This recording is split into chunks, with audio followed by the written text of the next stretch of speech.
This is section 10, lecture 2. We're still talking about public opinion in U.S. foreign policy. In the last lecture, we talked about how levels of education and variations on socioeconomic factors influenced or tended to influence how people viewed foreign policy, what views they had of it. But it also accounts for the level of interest and information in public opinion on foreign policy as well. Scholars have studied this fluctuation, the socioeconomic factors, and have come up with three major patterns of public opinion on U.S. foreign policy.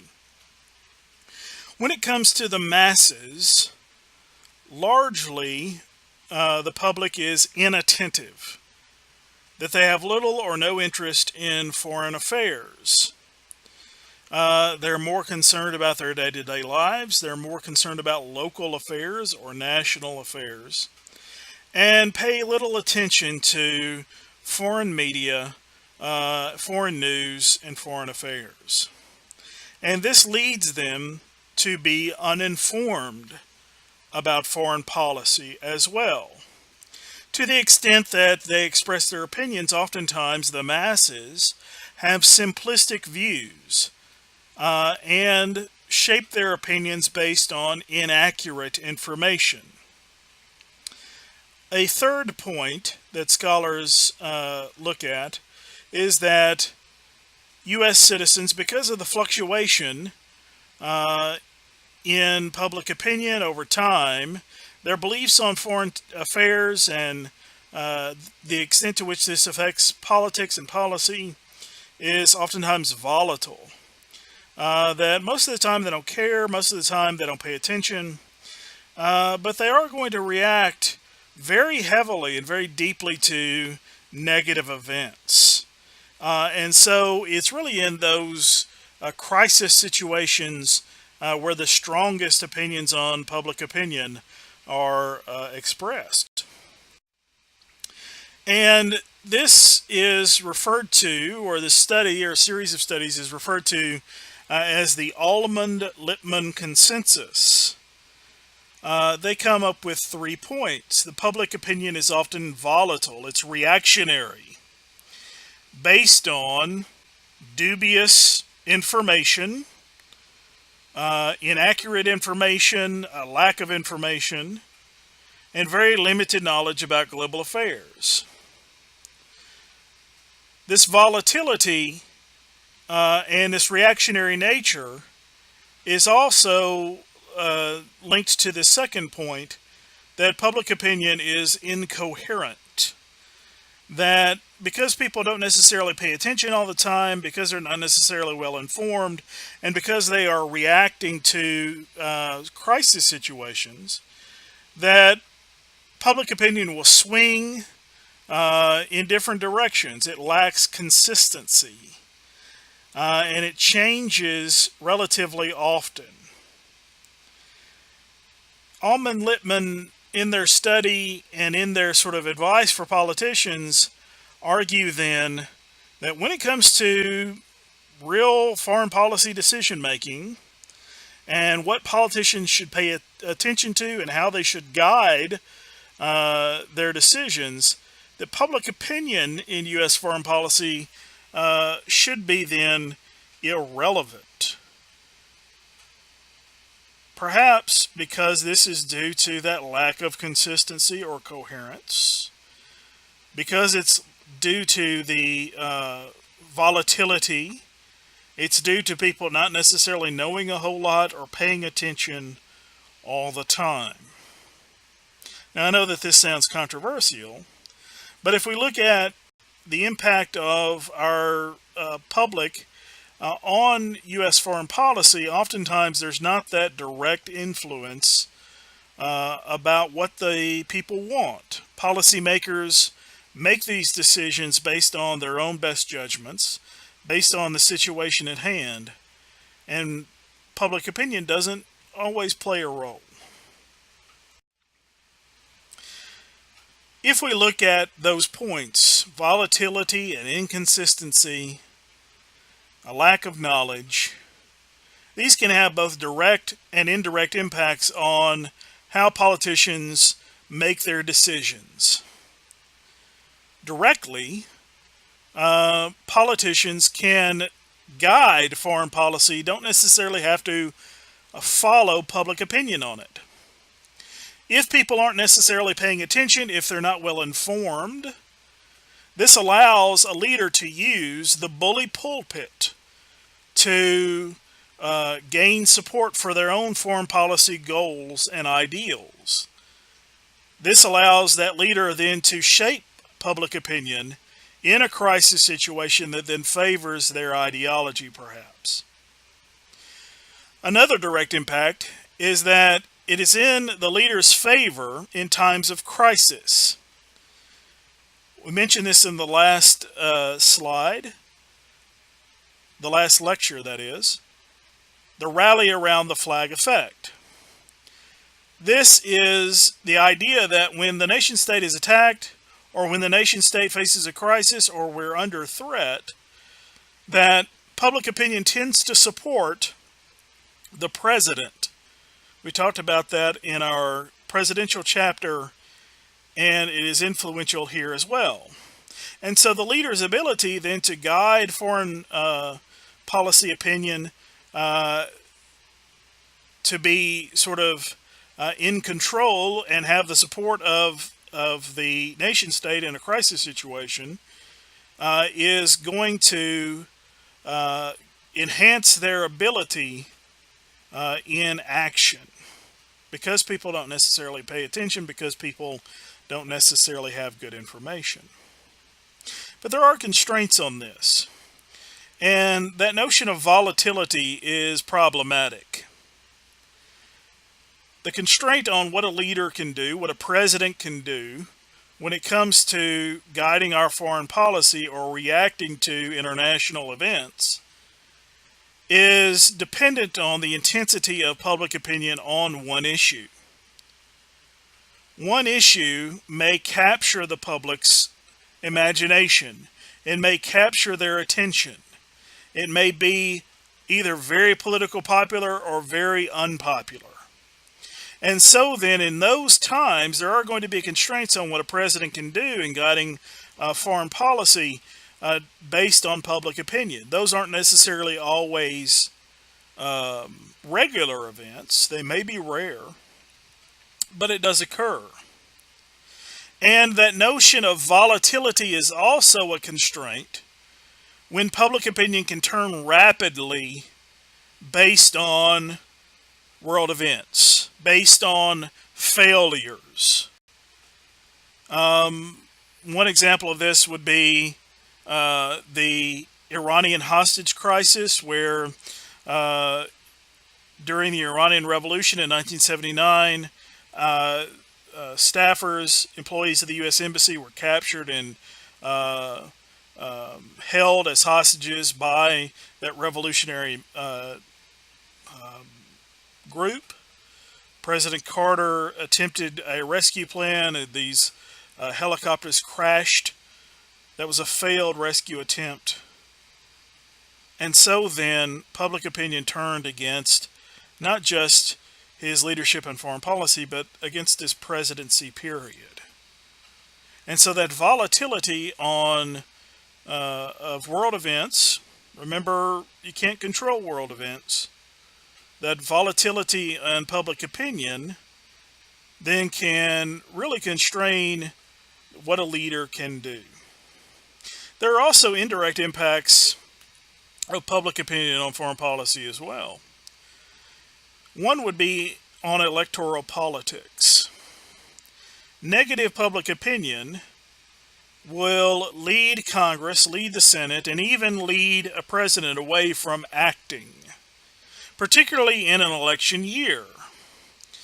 Remember, and we can be cynical in this class, if you've had American politics, you should have heard this idea that politicians are single-minded seekers of re-election.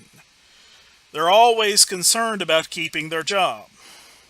And so when they may face a vote or when they may face an action regarding foreign policy that is unpopular, they will tend to avoid it.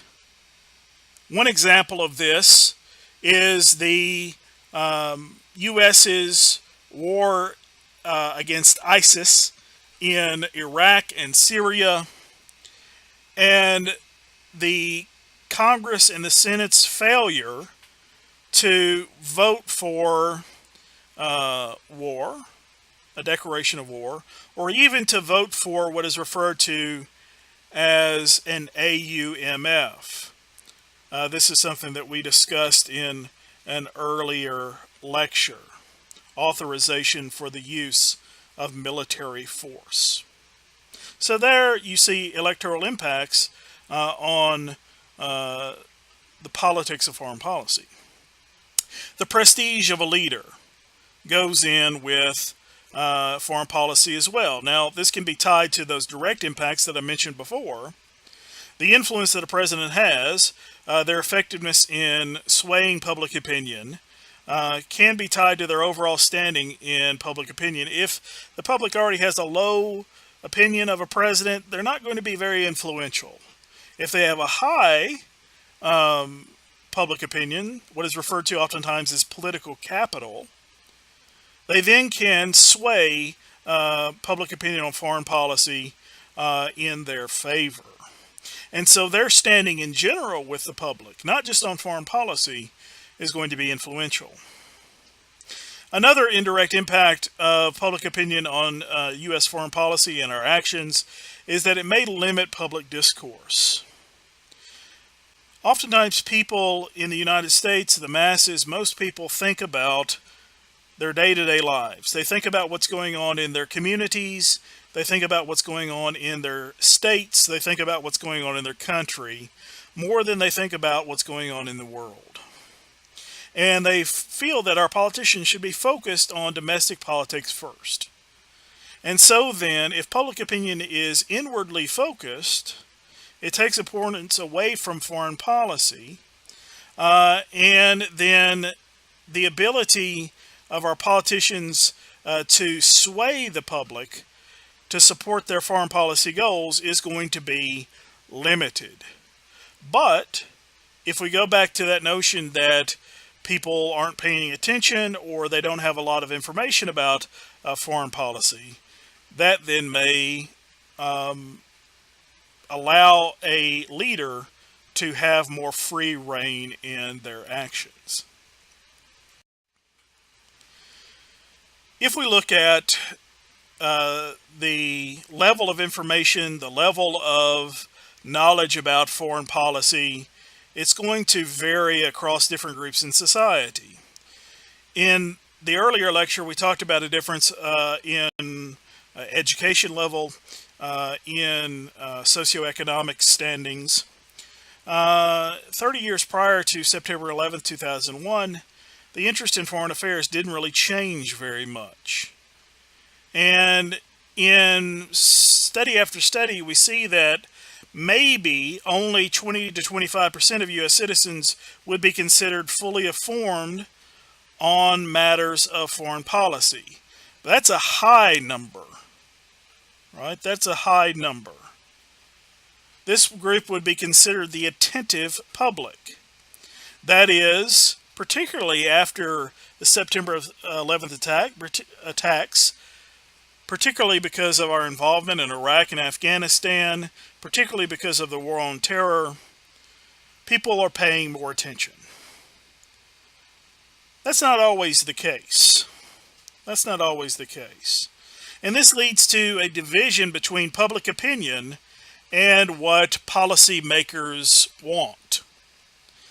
The criticism of this is that the traditional wisdom of foreign affairs is only an elitist view and doesn't necessarily follow public opinion. And once again, this goes back to that Allman-Lippmann consensus that people don't necessarily pay attention and they're not well informed. The elite public is the smallest percentage of U.S. citizens, approximately 1%, maybe 5%, who knows, who have the interest and the means to influence foreign policy. That is, members of government, members of bureaucracies, businesses, multilateral corporations, interest groups, and lobbyists who are actively involved in policy making, who can effectively make a change in policy based on their views.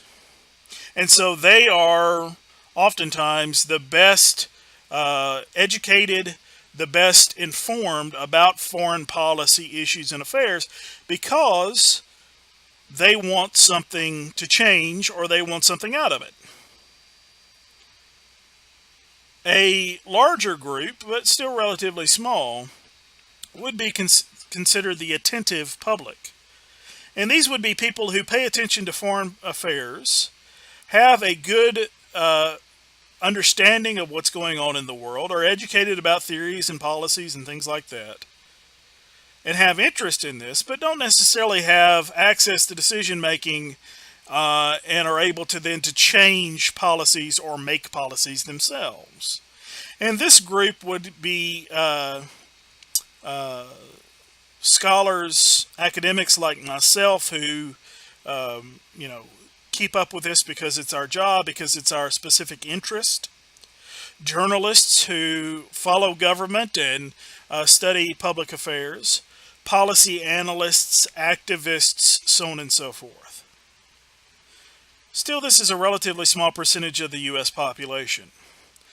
The vast majority of the U.S. population, the mass public, falls under that Alman-Littman consensus that they don't have good information about foreign affairs. They're not necessarily interested in foreign affairs. If we look at this graph from your textbook, we see then in a visual representation the division between the mass public and the attentive public and the foreign policy elite. That is, that when it comes to foreign affairs, when it comes to policies, when it comes to paying attention and caring about what's going on around the world, most people are more concerned about their own lives, their own communities, their own states, their own nation, and not the rest of the world.